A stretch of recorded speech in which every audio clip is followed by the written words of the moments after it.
Okay, here I am, day 2. I'm going to be shaping this to be more hand-shaped. So I'll fit in there and you hold it really nice and tight there. So I'm going to have to, I figured it out last night, now I'm just trying to remember it. Alright, what I need to do is carve out a little bit more in here so that this becomes a palm swell. I also need to angle this down a little. And rather than going for individual finger grooves on this side, I'm just going to do some ripples.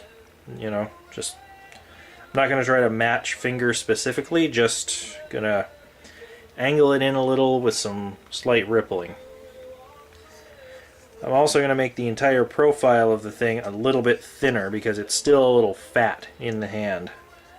I think I'm going to take most of that off of this side, so that's where I'm going to start.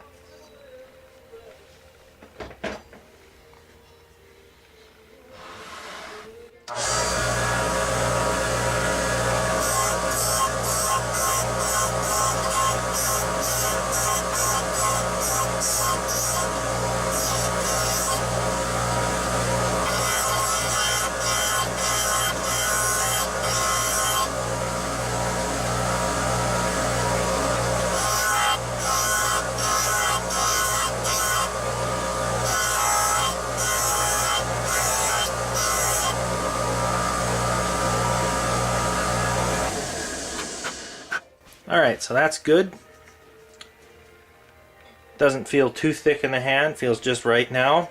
Now I'm going to make the thumb groove and the sort of angled swath back here.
Alright, that feels good, comfortable in the hand, really nice.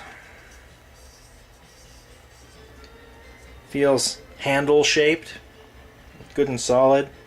I'm going to put it back in the sword and set up the camera so you can see me actually holding it, giving it a couple of small swings to see how it feels. I can't do much swinging in here, I've got low ceiling and exposed cables, but I can at least feel how it feels in my hand.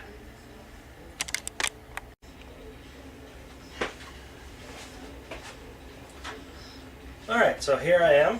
I've got the sword here. I actually look a lot smaller on this than I thought I did. Yeah, so, got the sword here. Looks nice.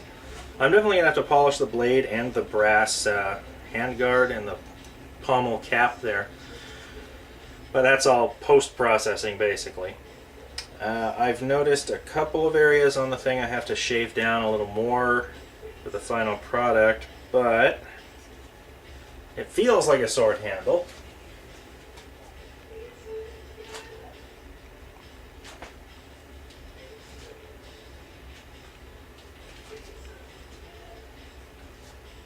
It shifts perfectly when you do a thrust. Side step, side swipe, reverse side. Yeah, I can't do any of the more flamboyant flailing I would outside, but I'm not going to be doing this outside. It's raining out anyways. Plus I don't want to scare the neighbors. So. But yeah, feels nice. Feels really nice. So there's a couple of things I need to do. One of the big ones is I want to put a brass cross pin here between the tang tongue, like through the tang tongue and through the handle, so it's all on both sides. I don't actually know if I can get the a brass pin assembly to go in there. So that's something I'm probably not going to be able to do. But yeah, back to a little more sanding.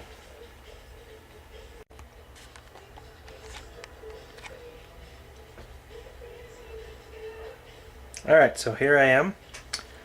I still have a little bit more of this to flatten out, and now that I look at it, it's obvious. Just a little bit of there, right there actually, to flatten out.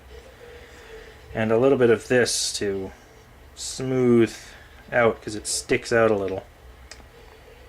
Aside from that and the cross pin that I want to try to do, I'm pretty good.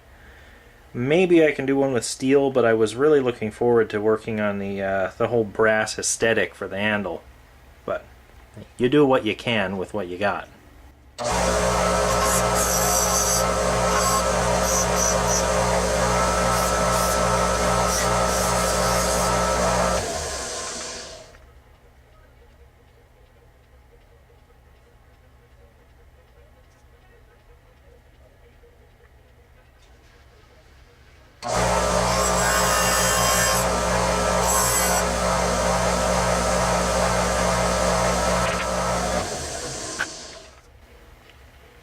So that's good. That matches up quite nicely.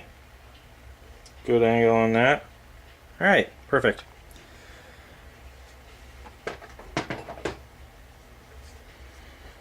Now this is a little rough. It's going to take some very fine sandpapering to get it nice and smooth again.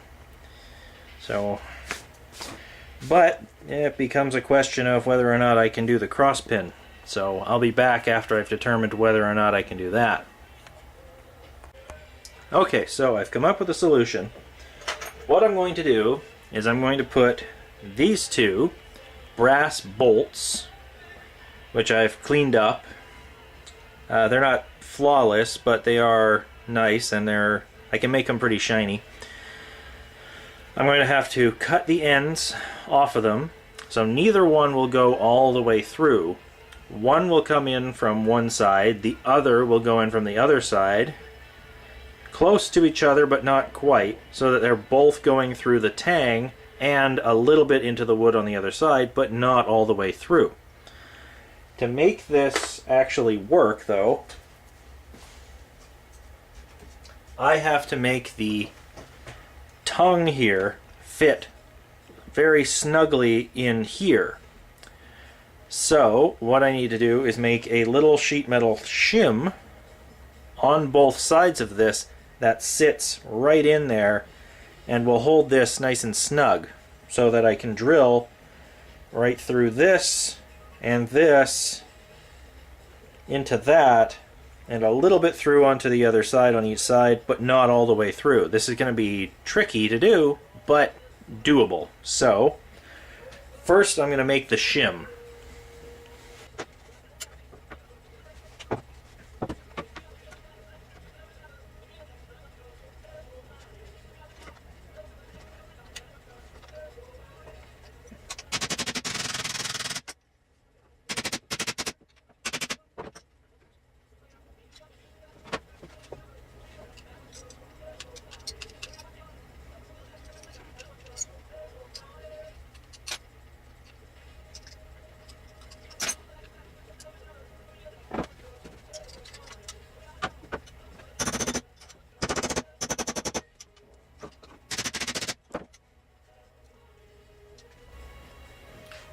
Alright, so that ought to be close enough.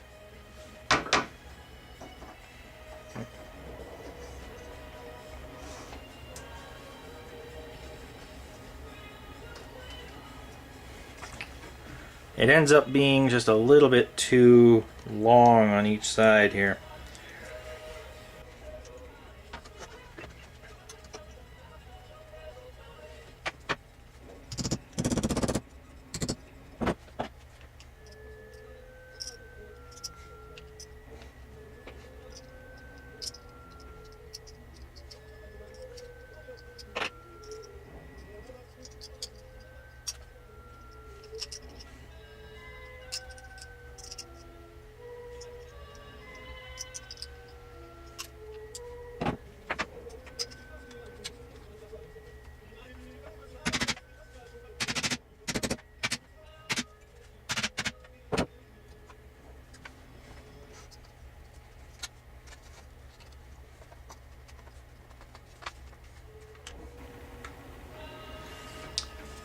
So there we go. That is good and solid with those shims in there.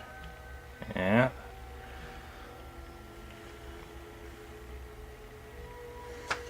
So next I have to figure out where to drill the holes in here. I'm going to have to put the handguard back on to do that. That could be problematic. But that's what I got to do. So I'm going to do it.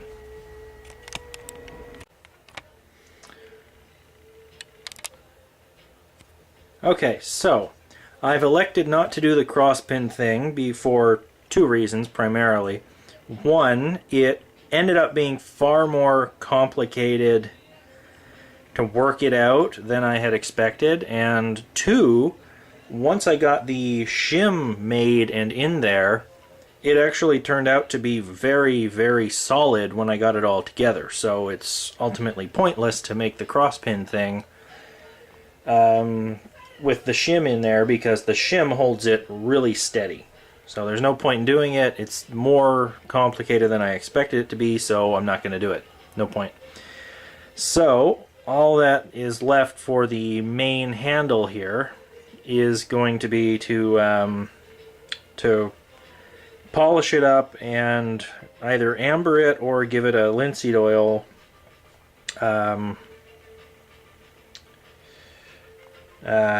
treatment, one or the other. And for the pommel, I've actually elected to make it hexagonal to match the base of the end cap here. So it'll just be flat against that instead of being a cylinder that sticks out on the sides with the hexagon. So it'll just match right up with that.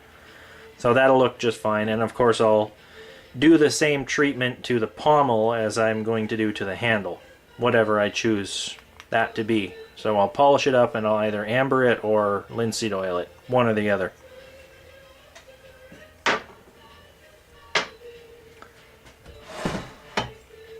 For now, I'm going to put the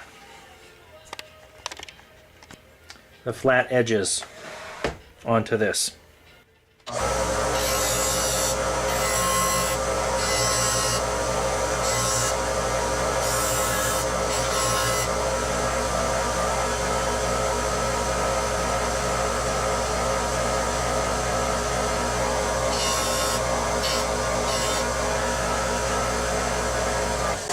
There we go.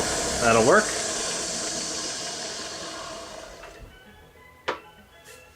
Okay, now I have to rummage around in my sandpaper box to get the finest one that I currently have, because I don't know what that actually is. So I'll be back when I find that and get that ready to go. So it would appear that I have 220 grit sandpaper is the finest that I have available. So that's what I'm going to be using.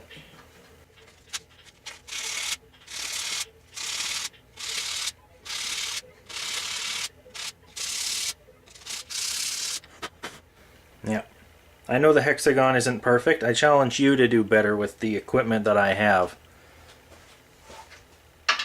There's probably someone who could, but they're probably way older than I am and have better equipment anyways.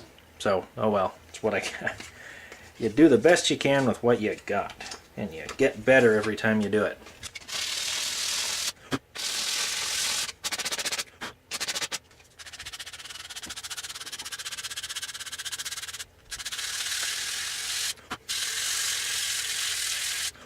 The grain in this wood is coming through really nice.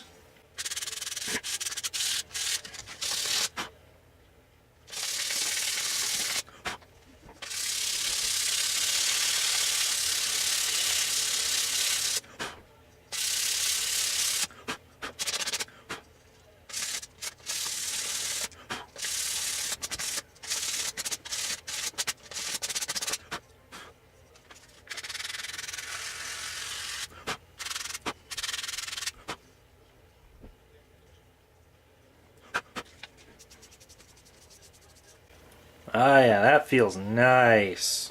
Oh yeah, gotta love that. Alright, so I will be back once I figure out how I'm gonna actually treat this. Whether I amber it up or linseed oil it. Yeah.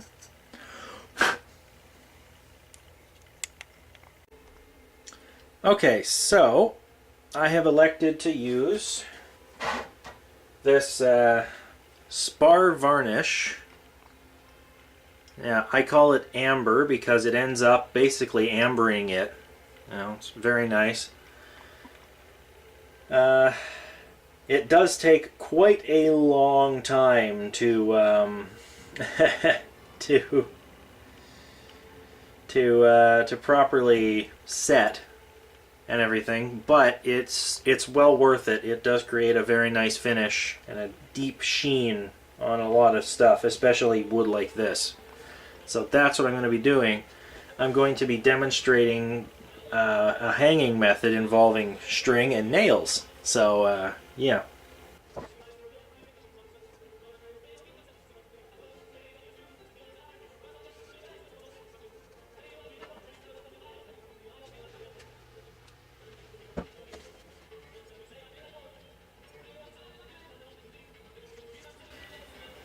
So you've got the nail right about there, tied to the string, and the string goes through the middle of the thing here.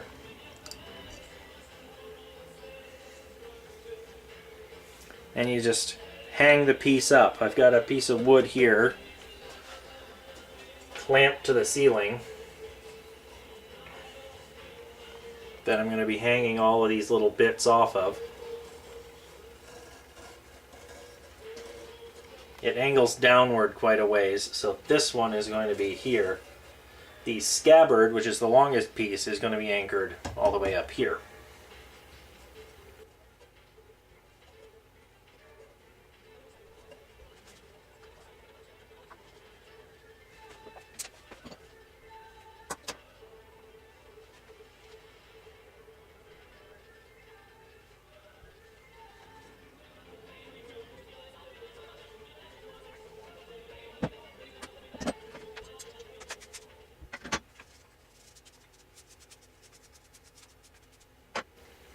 Now with a piece as long as this one is, it's pretty long there, it becomes a little tricky to actually get the string through there. I did come up with this idea when I made this a long time ago. So I have a little hole in here. If I can get it to track and keep going downward, it ought to work just fine.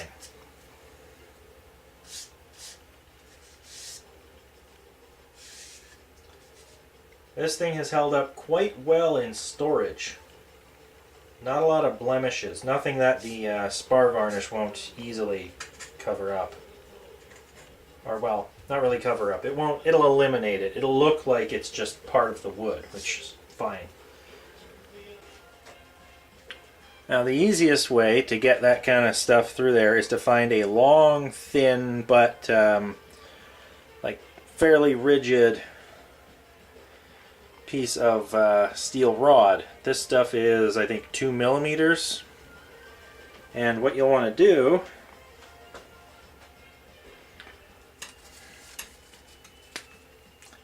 is you'll want to tape the end of the string to that and then put it through the thing. Masking tape.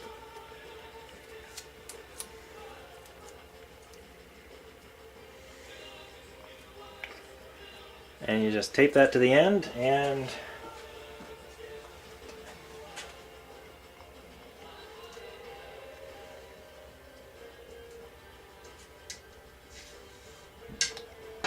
in it goes.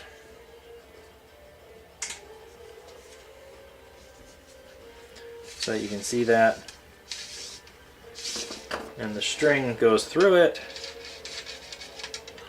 and it comes out the other end like that. Then you can just take off the tape if it'll cooperate.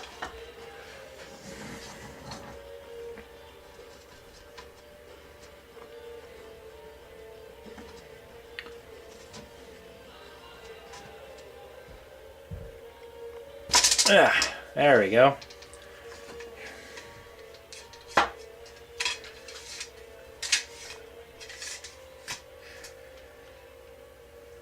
And you take the steel rod out, and you're just left with the string there. So,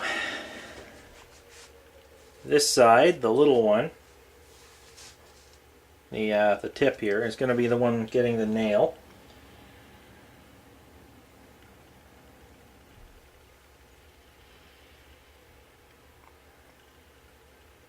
And don't worry too much about the finish being marred by the nail. It's not going to have that much contact space, and you can always like gently sand it after the fact and just do a little touch-up if you have to. Most of the time you won't have to.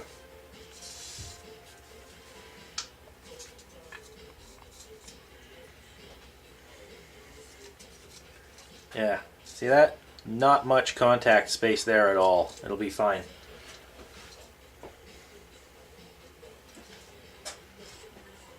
And this gets tied up here.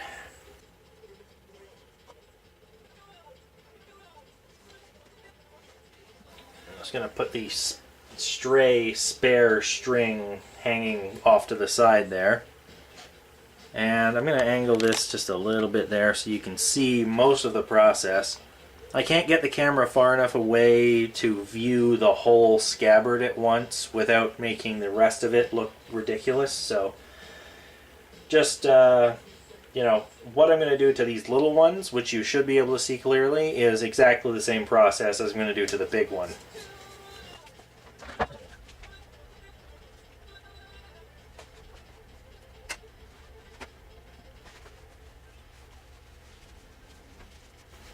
Now, a foam brush is the best way to do this, but I don't have it, so paper towel will do.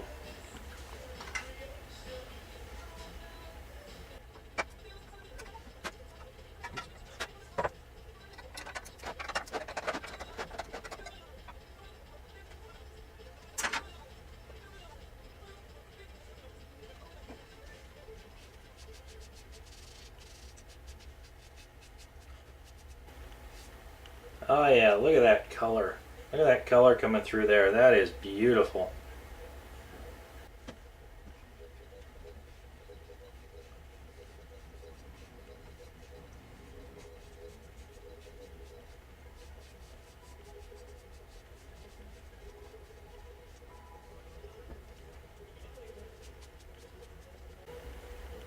Now you got to be careful with little bits of dry amber collecting from time to time, especially if you're doing it this way and you're like me and you can't afford to just have a box of foam brushes just waiting for you to do something like this.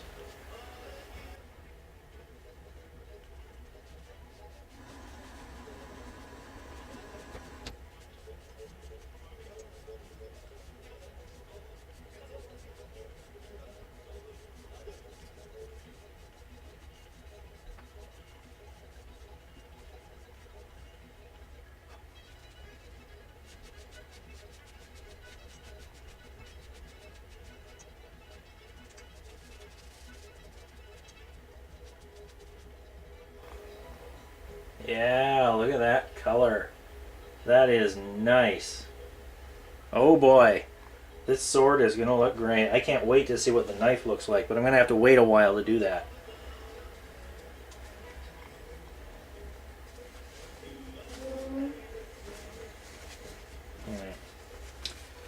Gotta turn this around inside out a little bit before I go to the next one because it picked up a lot of stuff.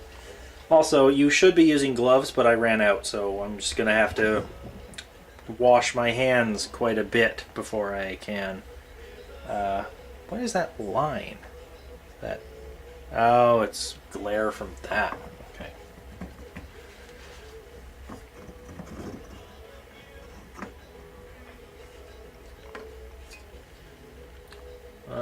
Or is it? Is it glare from that thing? Oh, it's glare from that one. Oh, that's a little annoying. If I angle the camera up a little, I won't. Yeah, there we go. Okay. Or down a little, I won't get that. Okay. So there we go. Glare problem fixed.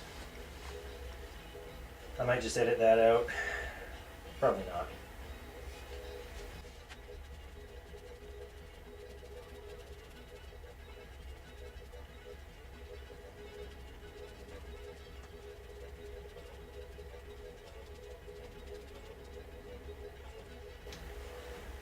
Oh yeah, look at that color. That is nice.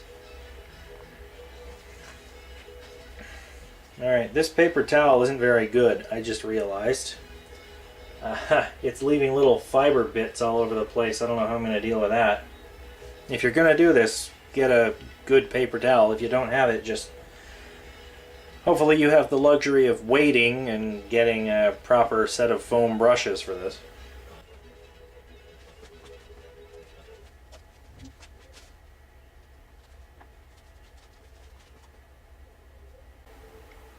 Okay, this small bristled brush will have to do for the scabbard.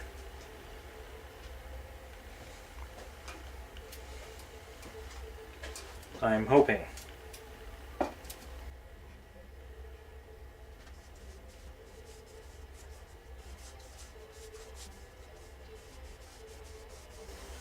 Yeah, it's doing alright. The effect isn't nearly as pronounced on the scabbard because of the plywood, but it is still nice. It gives it a nice, deep kind of look to it. It does accentuate the natural reddiness of reddishness of the thing. So it looks really good there. I like that. Yeah, I like that.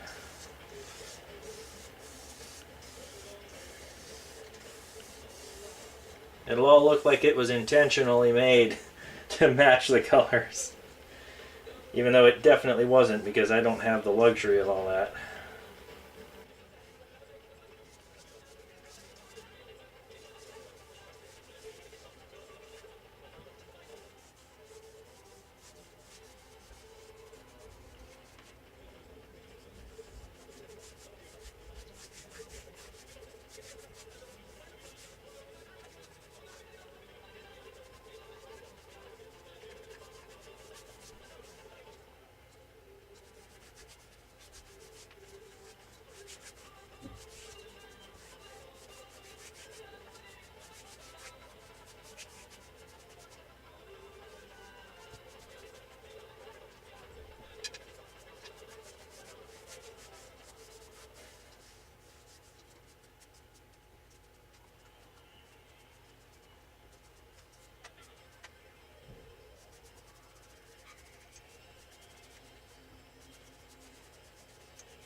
Alright, so I started with the paper towel, which turned out to be really crappy paper towel. I wish I had known that ahead of time.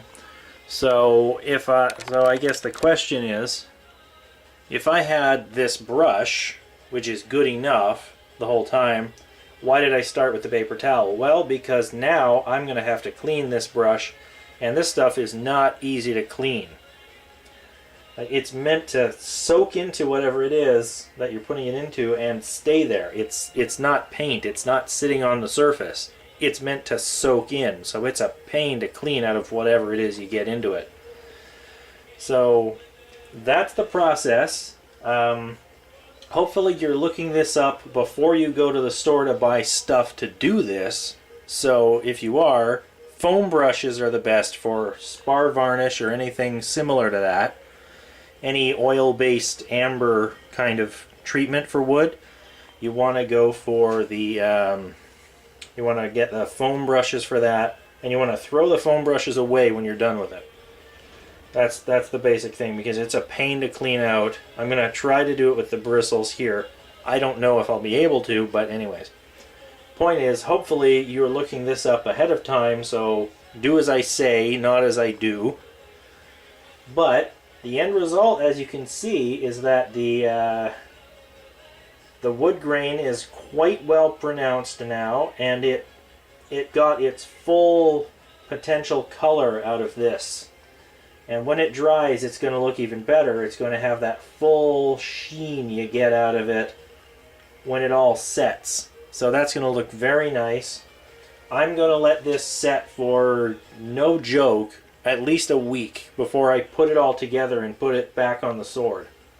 In the meantime, I am going to be polishing all the metal parts of the sword.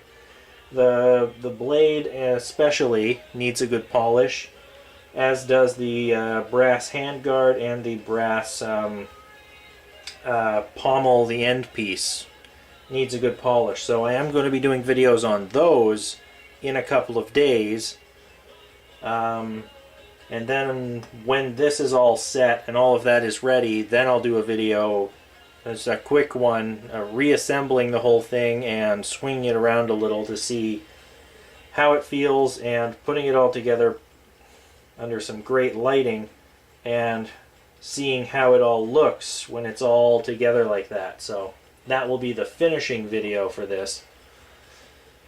But in the next few days, I'm going to be polishing up the metal pieces of the sword, the blade, the handguard, and the end cap, and videoing all of that and putting that all up on YouTube. So stay tuned for that if you're interested. In the meantime, I've got to go clean my hands and this brush with acetone, so that'll be fun.